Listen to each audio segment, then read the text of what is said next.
Hey, what's up, everybody? My name's Corey, and I kind of wanted to talk about something I saw online recently that was just a little peculiar to me.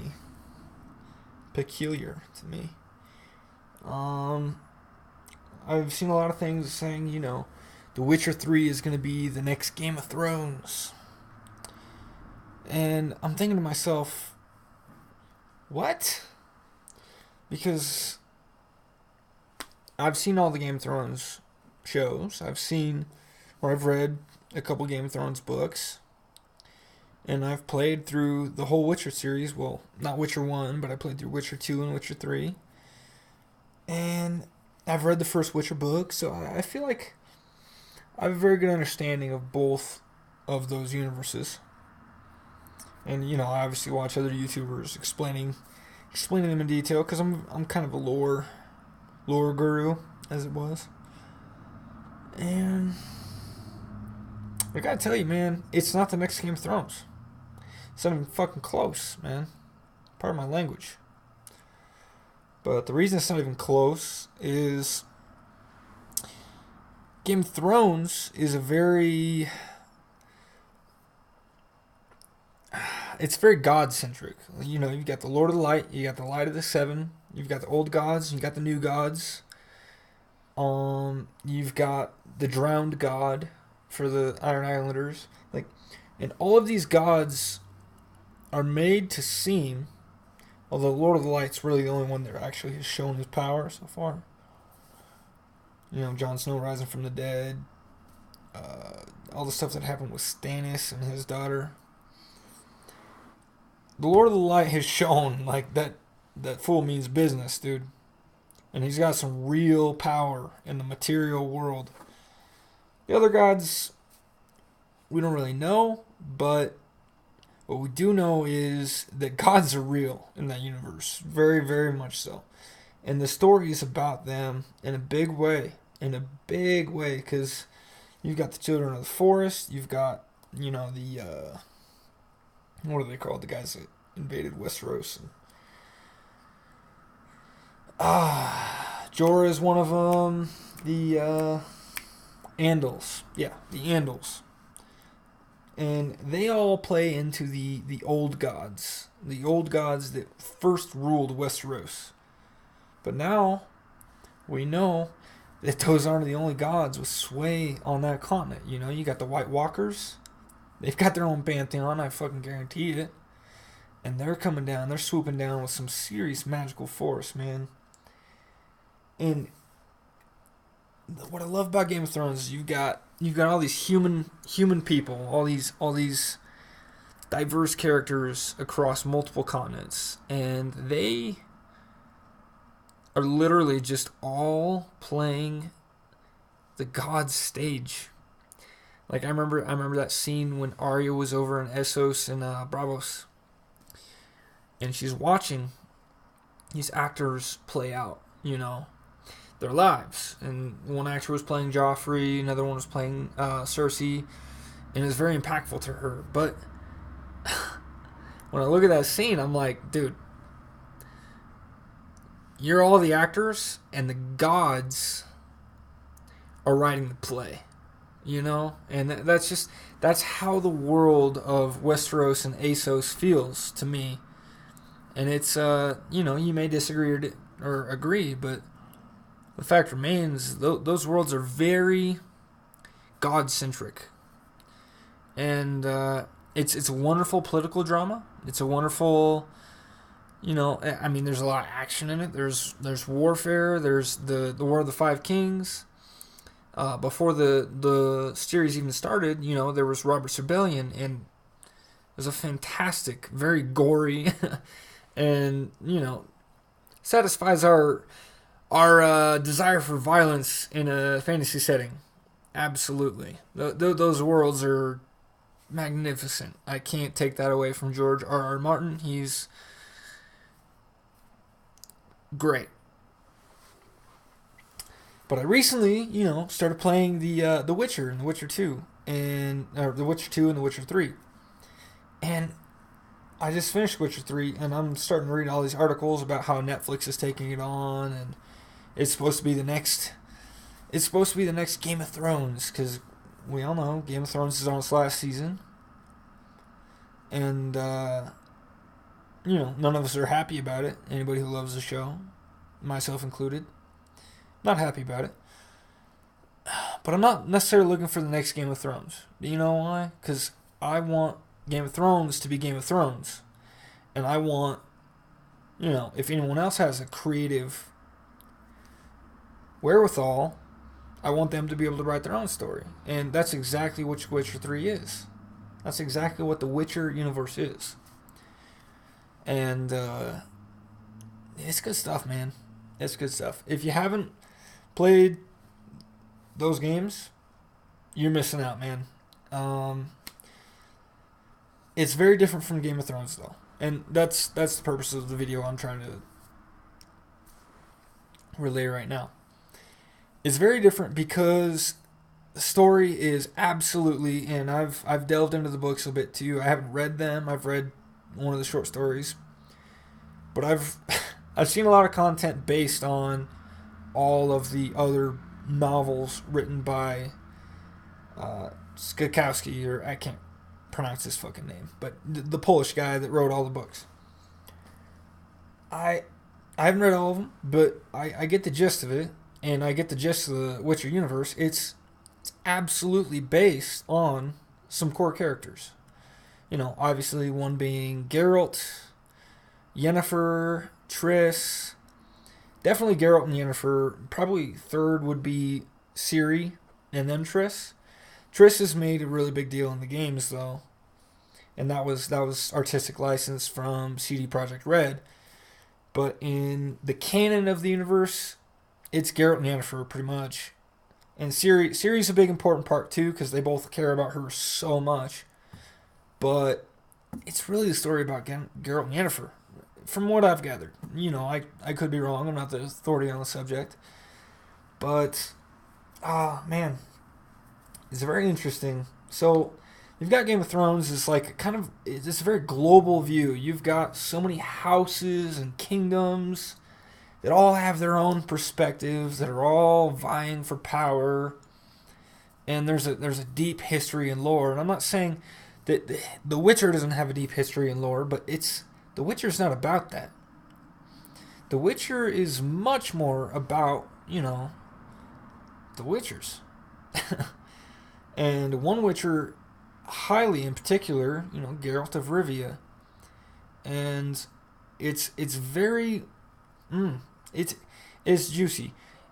Game of Thrones is amazing, don't get me wrong. And I love the shit out of that world and that lore and all the people in that world. But The Witcher is something different. And The Witcher pitches us a very, very kind of bleak picture of what people can be, what people do. And that's reflected in its main antagonists and its protagonists. Geralt of Rivia, we love him. Everyone who's read the stories and played the games, Geralt's our boy, man.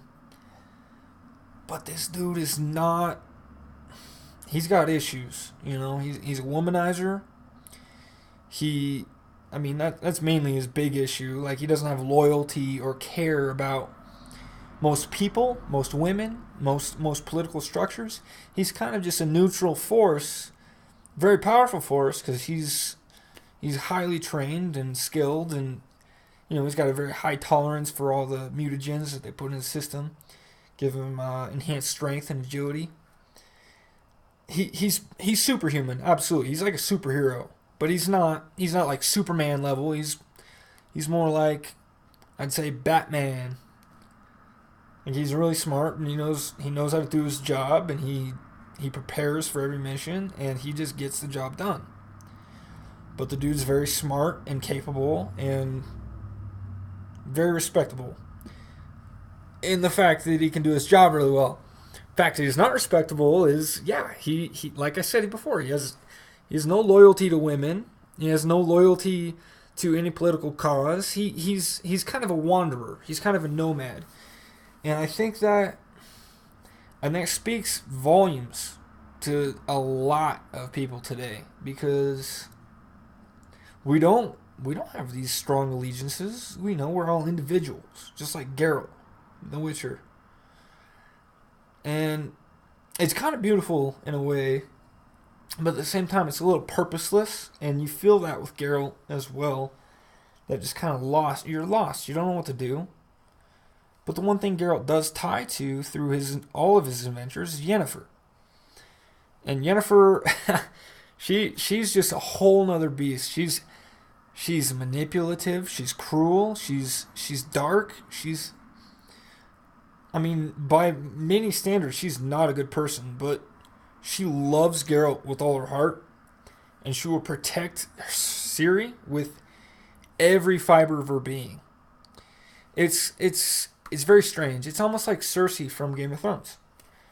Cersei is absolutely a villain, no doubt about it. But she loves her children, and that's never ever in question, even by her enemies. And she loves her brother. And I mean, Yennefer and Geralt are obviously not brother sister, but Cersei is loyal to the people close to her, and she is a vicious bitch to anyone who isn't. And Yennefer's not exactly that sinister, but she's close. And she's just very cold, you know? She's not plotting people's demise. She's not trying to kill anybody, but she's very protective. And she doesn't care about you if you're not in her circle, you know? So you can draw a parallel there, I think. Anyhow, what I'm trying to say is The Witcher is not the next Game of Thrones. It's focused very much more so. I'm not saying there's not any political drama in that series, but it's very much focused on the individuals. The man, Geralt, the woman, Yennefer, and Triss. Triss is an interesting case in this story as well. Even Ciri, a young woman who is just kind of coming into her own. But it's a very violent and dark story. But it focuses very much so on the individual, whereas Game of Thrones is more of kind of a overarching like man versus nature. You know, the Westerosis versus the White Walkers, the humans versus the dragons. It's very man versus nature, whereas Witcher is like man versus man. And they're all just killing each other, and they can't get enough of it seems. And it delves very, very deeply into some very contradictory characters. It's just like they're contradicting themselves, and you think about it. At first, you may think, "Man, this is bad writing." You know, this dude's just kind of just throwing shit out there. No, man. You look at the character of Geralt or Yennefer, and you're just like, I see a lot of myself in that. You know, I have, you know, the desire to be honorable, and I have the tendency to do honorable things, but I can do some fucked up shit too, man. And pardon my cursing, I'm not trying to poison y'all with my language, but the people in that show, the people in those books they're not good people. Not by my standards, not by your standards, but they have good intentions. And they're just very complex, you know? So I just want to leave you with that. You know, I hear a lot of people saying The Witcher 3, or The Witcher in general. The Witcher is going to be the next Game of Thrones. And you're wrong. You're absolutely wrong. The setting is different. The monsters are different. The lore is different. The characters are different. And the focus, that's the big point here. The focus is different. It's not on a global scale. We don't even know any of the other continents other than like this small geographic area that Geralt and Yennefer live in. And that's all well and good, because you know what? The story isn't about the world. There isn't this great apocalyptic force. Well, there is, but it's very kind of just in the background. But it's more about their struggle to kind of make a piece of the world fit for them, because they're all misfits and they're all flawed and they're all struggling. Whereas Game of Thrones is just this big cosmic clash between man, all of mankind, all of the world, struggling against the vicious, malicious nature of the planet they live on. So that's really the planet, or sorry, that's really the point I was trying to get to. Is just The Witcher 3, The Witcher series. It's not the next Game of Thrones, dude. It's not. I mean, there's magic, there's mystical creatures. It's in a fantasy setting. That's pretty much where the similarities stop between these two series. And I love both of them, and I hope all of you love both of them as much as I do, because, damn, dude, I'm really sad to see Game of Thrones go, but I'm really excited to see The Witcher start. It's not more of the same, but it sure is going to be good. And I just gotta have faith in that, dude, because the games are damn good. And if you want some good storytelling, just put The Witcher on easy. Play through that, man. You'll have a really good time. Now, my girlfriend, I made her cry several times throughout that story because she just couldn't handle the stuff that was happening. It was pretty raw. But anyhow, yeah. I hope you guys have a good day. And first video, it's probably pretty awkward, pretty weird, but we'll see how it goes. Till next time.